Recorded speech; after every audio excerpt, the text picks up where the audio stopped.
Hello everyone, this is Spasmodic, and today I would like to tell you the story of the time I submitted my candidacy to be the smartest dumb person on the face of the earth. So this story begins all the way back in 2003 when I first started tricking in Halo 1. I started small by getting vehicles on top of a base on Blood Gulch. I slowly built up the courage to do more advanced tricks, like getting vehicles into the top of a base on Sidewinder, and then eventually I graduated to tricks like launching on top of a blue beam tower. And then at a certain point, I discovered I was actually kinda good at this whole Halo thing.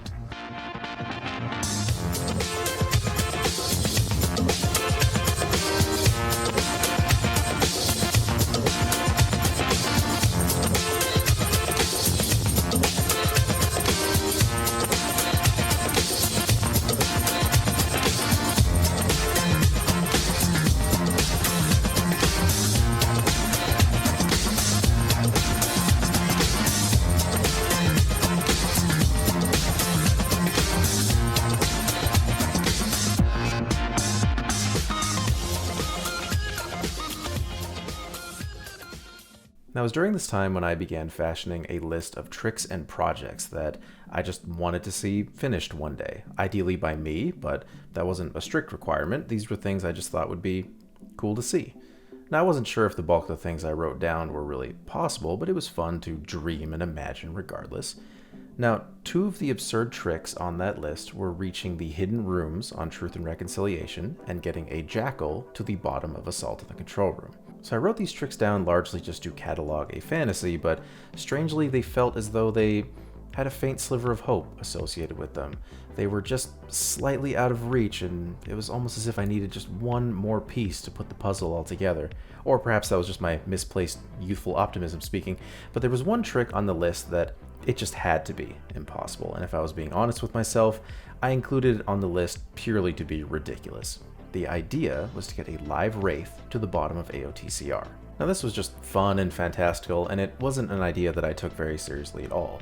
The image of it was awesome, so I jotted it down, mainly for giggles, but it ended up sticking with me for some reason for years, long after the list was lost to the sands of time.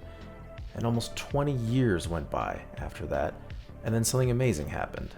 I actually managed to set foot inside the hidden rooms, and I got a jackal all the way to the bottom of the pit, in rapid succession as well. And after these successes, I started to wonder if maybe the Wraith trick really was possible. Maybe I was the right guy for the job after all. So I decided to explore the idea, give it some serious thought, and see what I could come up with. And my testing yielded some wonderfully stupid and amusing results that I would like to share with you, because maybe this teaches some sort of lesson probably. So the first step on this journey was deciding which Wraith I wanted to use, and I decided on that rather quickly. It was this one, because after you perform the bridge fall and make your way over to the Banshee pillar, it's just sitting there, empty and motionless, like me for large portions of my life. So I had to consider that I was going to be dealing with a tank, so I figured the more work I could do with the version of it that's not actively trying to murder me, all the better. And it was amusing, after all that time spent considering this trick to be impossible, the idea for pulling it off was decidedly simple in the end.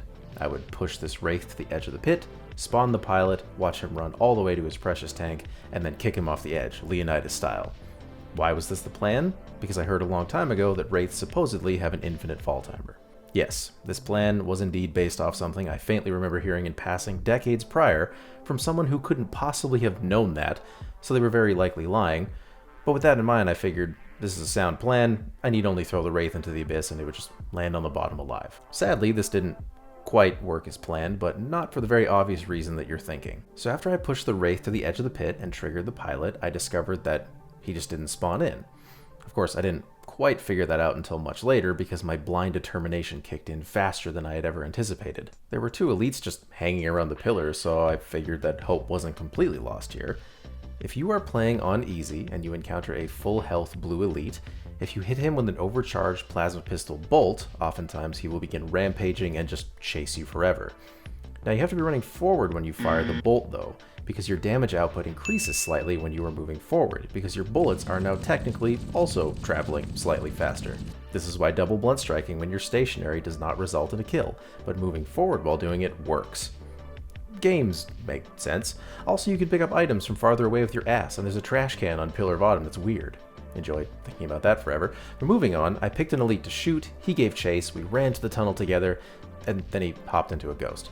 So I tried again, this time after flipping over every ghost on the map leading up to the Wraith, and this worked swimmingly. He ran all the way to the Wraith, only to ignore it, hop into a ghost I forgot about, and immediately dive into the pit to his death. I tried this on several elites in the Banshee Pillar area.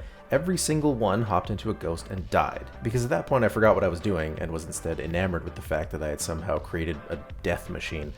Now during this particular experiment, I also created what I lovingly dubbed a ghost ghost. So I decided to ignore the blue elites and instead focus on the invisible sword elite inside the Banshee Pillar.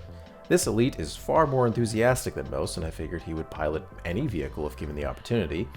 I had very little evidence to support this beyond his absolutely ludicrous land speed downhill. Oh my god. Now, I can only assume he had tunnel vision or something because he ignored the giant juicy tank and instead tried his best to kill me on his own. That was until I jumped on top of this box and he just ran out of ideas. This clearly wasn't working, so I decided to subject him to the death machine, but he behaved differently in the face of it. After several seconds of hesitancy, he finally hopped into the ghost and promptly drove into a wall, seemingly surrendering to an existential crisis. But since he puts his sword away when he pilots a ghost, and because of the dim light in the cavern, from a distance, it really does look like the ghost is piloting itself. Thus, Ghost Ghost. It occurred to me at this point that I may have been going slightly insane. This approach was clearly a failure, so I pressed on with an adaptation. The problem with the first attempt is that I didn't actually get the pilot to spawn, so the idea now was to guarantee his spawn by leaving the Wraith in place, but just blocking his path to it. Then I could move the Wraith wherever I wanted, release the pilot from his prison, watch him gleefully run to his precious tank, and then push him off the edge. Outstanding. I'd go so far as to say brilliant even. And I really congratulated myself for my cleverness at this stage. Pop quiz, what is the largest drivable vehicle on the map? Too slow, it's the Scorpion tank. It's there despite performing the bridge fall, so I figured I would just save myself some trouble and drop it off on my way to collecting the Banshee in the area that's just beyond the Banshee Pillar. My plan then was to bring a Warthog over to that part of the mission to plug up the remainder of the path. The problem is that this Warthog disappears when you cross this load zone. I can prove it, look. This happens because Halo 1 is effectively a series of illusions that rely heavily on line of sight. For example, do you see this pelican? You should, it's kind of hard to miss.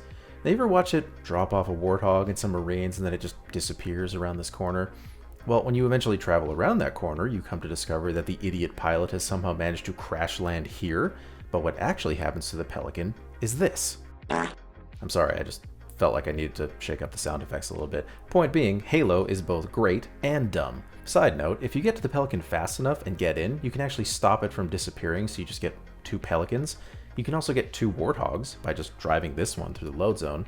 And if you are not well versed in Halo tricks and you can figure out how I did this, do let me know. Anyway, point is, I had to bring this Warthog to the Banshee Pillar, otherwise there would be no chance of spawning a pilot whatsoever. Now, there is a load zone about here or so that, when tripped, it triggers the pilot. Luckily, Bungie never really intended for players to get a Banshee in the first 3/4 of the mission, so all of the load zones are not infinitely tall, meaning you can just fly over them. This meant I could fire a bunch of rockets at the Warthog to push it past the load zone, set it up, and fly back to trigger the pilot. I felt very proud of myself for considering human vehicles for the blockade since Covenant can't drive them. Why didn't I just think of flipping over some Covenant vehicles? Probably because I'm stupid. Regardless, I had a perfect blockade and an equally perfect checkpoint, so I triggered the load zone, ran up to the blockade, and sure enough, there were 2 elites again. So I removed the Warthog to see if one of these elites was somehow the pilot, and I watched as they ran clean past the Wraith, reach the pillar, and then strafe around erratically like they suddenly discovered they were covered in ants.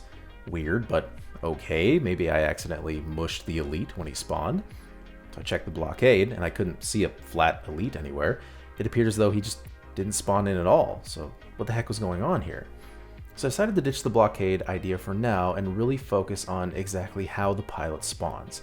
Is his spawn determined by his proximity to the Wraith, or if the Wraith is still considered part of the entire area?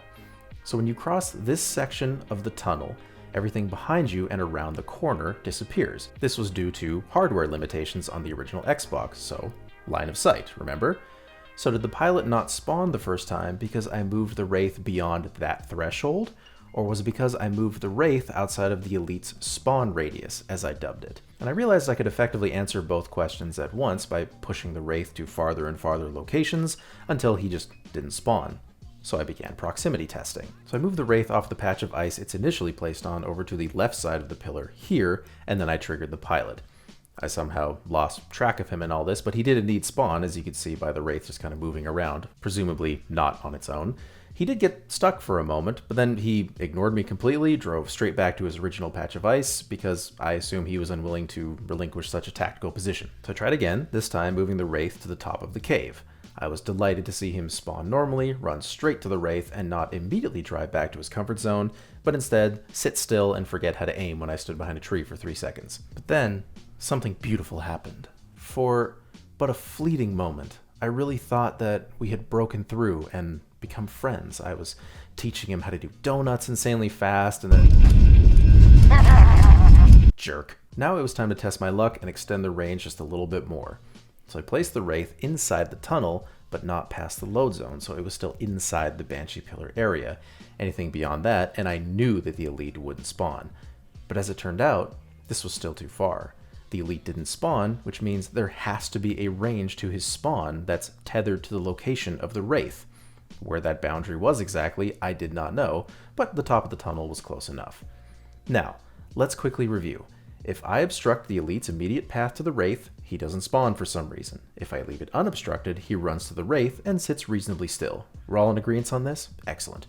So I figured a happy medium surely must exist in this scenario, so I applied the blockade idea elsewhere, because I was obsessed at this point. So I blocked off these two paths with vehicles because originally I did just one side and the Elite ran through the empty side, so I blocked both sides on the second attempt and watched as the Elite found a way through anyway, so I altered the blockade completely and finally got the Elite stuck, just as I planned. Now all I had to do was push the Wraith to the pit, release the Elite, watch him run all the way to the pit, and at long last, push him off the edge and achieve glory. But when I got back to the blockade, I discovered that the Elite was seemingly sucked into a vortex and erased from existence. I would have had a stronger reaction to this if my emotions weren't superseded by a cold realization.